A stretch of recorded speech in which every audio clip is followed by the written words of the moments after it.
नमस्कार मित्रांनो. कथेचं नाव आहे गुपित भाग 5. कोर्टाच्या तारखेला 2 दिवस बाकी असताना प्रीती अबोलीला भेटायला गेली. तिला पाहून अबोली म्हणाली, हे बघ, तू मला समजावण्यासाठी आली असशील तर मला काहीही ऐकून घ्यायचं नाहीये. नाही ग, मी तुला समजावून सांगण्यासाठी वगैरे आलेली नाहीये. उलट मी तर तुझी माफी मागायला आली आहे, प्रीती म्हणाली. माफी? ती कशाबद्दल? अबोलीने आश्चर्याने विचारले. मी तुला जिजूंच्या अफेअरबद्दल आधी सांगितले नाही यासाठी. मी जर सगळं काही आधीच सांगितलं असतं तर या सगळ्या गोष्टींना एवढा वेळ लागला नसता. एव्हाना तुझा घटस्फोट होऊन तुझं दुसरं लग्न झालंही असतं आणि तुझा दुसरा संसार सुद्धा सुरू झाला असता, प्रीती म्हणाली. दुसरं लग्न? अगं काय बोलतेस तू? अबोली एकदम ओरडलीच. तेच जे खरं आहे.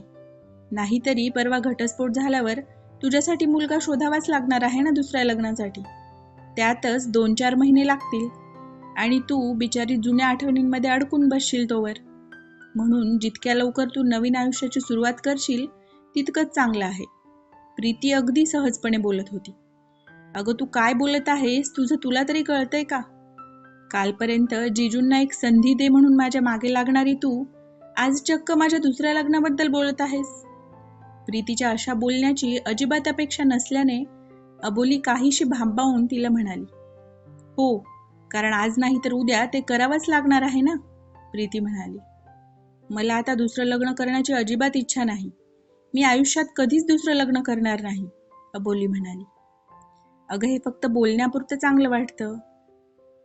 पण तू एकट्याने कशी राहणार आहेस आयुष्यभर? तुला आठवत नसेल पण जिजूंसोबत लग्न व्हायच्या आधी सुद्धा तू तुझ्या आईला म्हणायचीस की मला तुला सोडून कुठेच जायचं नाही. मी लग्न करणार नाही, पण करावं लागलंच ना. तसंच एकदा तुझा घटस्फोट झाला की तुला फार दिवस घरचे लग्न केल्याशिवाय ठेवणार नाहीत. अगं जगाची रीतच आहे ती. एकट्या माणसाने जगणं खूप कठीण आहे ग बाई, प्रीती म्हणाली. अगं तू अशी का बोलते आहेस? माझ्या घरचे मला नाही करणार दुसऱ्या लग्नाची जबरदस्ती, अबोली विचार करत म्हणाली. असेही होऊ शकेल कदाचित, पण पुढे चालून तुला सुद्धा एकटं वाटायला लागेल. तुझ्या भावाच्या संसारात कदाचित त्यांना तुझी अडचण व्हायला लागेल. आईवडिलांना सतत तुझ्या एकटेपणाची काळजी वाटत राहील. त्यापेक्षा दुसऱ्या लग्नाचा विचार आतापासूनच केलेला बरा. शिवाय पहिल्यांदा वाईट, व्याभिचारी, खोटारडा, बाहेरख्याली नवरा भेटला म्हणजे दुसऱ्यांदा सुद्धा तसाच मिळेल असे नाही ना. अरुणबद्दल प्रीतीच्या तोंडून हे शब्द ऐकून अबोली चिडली. ती मोठ्या आवाजात म्हणाली, अगं काय बोलतेस तू? त्यांच्याबद्दल असे शब्द का काढत आहेस? मग तुझी काय अपेक्षा आहे? त्यांना चांगलं म्हणू का? प्रीतीने खोचकपणे विचारले. आता मात्र अबोली जरा शांत झाली. काय बोलावं आणि काय नको ते तिला कळत नव्हतं. तेव्हा प्रीती पुढे म्हणाली, हे बघ, आता त्यांच्याबद्दल विचार करू नकोस. स्वतःच्या आयुष्याबद्दल विचार कर. नवीन आयुष्याची सुरुवात कशी करायची त्याचा विचार कर. तसे पाहता त्यांनी सुद्धा आता हार मानली आहे आणि नाईलाजाने का होईना स्वतःच्या नवीन आयुष्याची सुरुवात करणार आहेत. त्यामुळे आता त्यांचं ते बघतील आणि आपलं आपण. तसंही 2 दिवसानंतर सगळं काही व्यवस्थित होईलच. अगं तू काय बोलत आहेस? मला काहीच कळत नाहीये. नवीन आयुष्याची सुरुवात करत आहेत म्हणजे काय करणार आहेत? अबोलीने अस्वस्थपणे विचारले. अगं म्हणजे त्यांनी ऑफिसमध्ये बदलीसाठी अर्ज केलाय आणि बहुतेक त्यांचा अर्ज स्वीकार सुद्धा झालाय. ते लवकरच त्यांच्या आईसोबत बेंगलोरला शिफ्ट होणार आहेत. काय? अबोली जवळजवळ किंचाळलीच. अगं इतकी काय ओरडत आहेस? आपल्याला काय करायचंय आता? इथे राहोत की बेंगलोरला? फक्त परवा येऊन घटस्फोटाच्या कागदावर सही करा आणि मग तुम्हाला वाटेल तिथे जा म्हणावं, प्रीती म्हणाली. अगं पण इतक्या लवकर ते सगळं विसरून सगळं काही सोडून कसे जाऊ शकतात? त्यांना काहीच वाटत नसेल का? इतक्या लवकर नवीन सुरुवात कशी करू शकतात ते? अबोली नैराश्याने स्वतःशीच म्हणाली. ते तर नाहीच म्हणत होते की शेवटपर्यंत अबोलीचे मन वळवायचा प्रयत्न करणार म्हणून, प्रीती म्हणाली. मग काय झालं? अबोलीने आतुरतेने विचारले.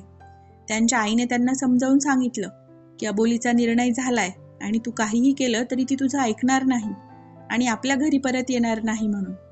तरीही त्यांनी ऐकलं नाही म्हणून मग त्यांनी कडक शब्दात बजावले त्यांना. म्हणाल्या की झालं गेलं विसरून नव्याने सुरुवात करायची. हे असं उदासपणे घरात बसून राहायचं नाही. या घरात अबोलीच्या आठवणी कायमच तुला छळत राहतील. आपण इथून दूर निघून कुठेतरी जाऊ, तिथे राहून नवी सुरुवात करू म्हणून, प्रीती म्हणाली.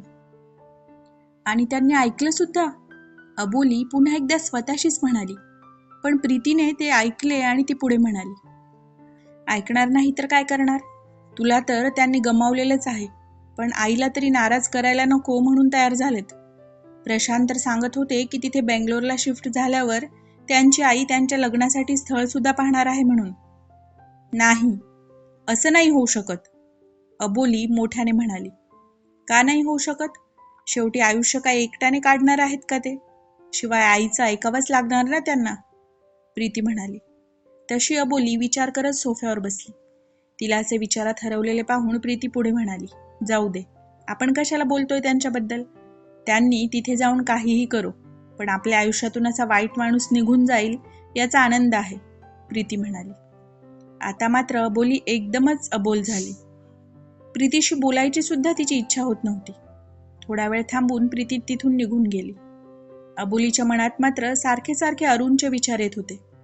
त्यांनी एकत्र घालवलेले सुखाचे, प्रेमाचे, आनंदाचे क्षण तिला राहून राहून आठवत होते. अरुण आजवर तिच्या मागे लागून तिला समजावत असल्यामुळे तिचा इगो कुरवाळला जात होता.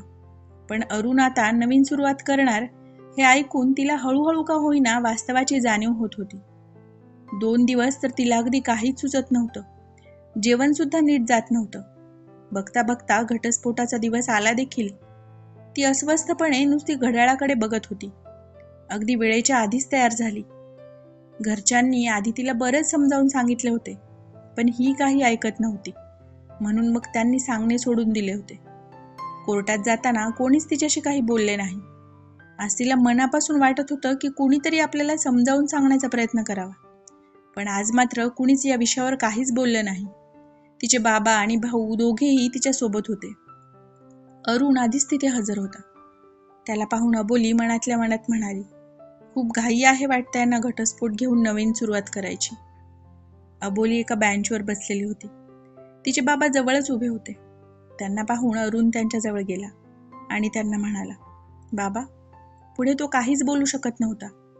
तेव्हा अबोलीचे बाबाच त्याला म्हणाले, बोला ना अरुणराव. आता मात्र अरुण त्यांना म्हणाला, आज बहुधा शेवटचं भेटतोय आपण.